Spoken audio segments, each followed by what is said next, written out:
పని లేదేంటి వెళ్ళమ్మా వెళ్ళు. చెప్తే అర్థం కావట్లేదా? కష్టపడి చేస్తాను సార్, ఏదైనా పని ఉంటే చెప్పండి ప్లీజ్. పని లేదేంటి కొంచెం ముందు వెళ్ళమ్మా వెళ్ళు. మేడం ప్లీజ్ మేడం, ఏదైనా పని ఉంటే చెప్పండి ప్లీజ్. నాకు ఇప్పుడు ఈ పని చాలా ముఖ్యం మేడం. పని అయితే ఉంది కానీ ఇంత చిన్నపిల్లవు నువ్వు చేయలేవమ్మా.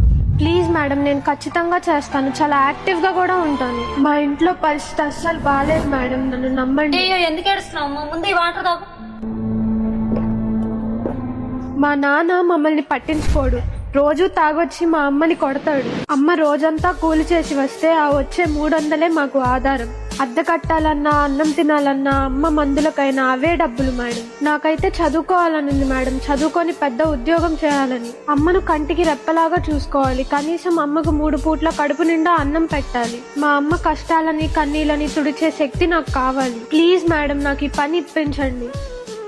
అమ్మ కష్టాన్ని తెలుసుకోవటానికి వయసుతో పని లేదు.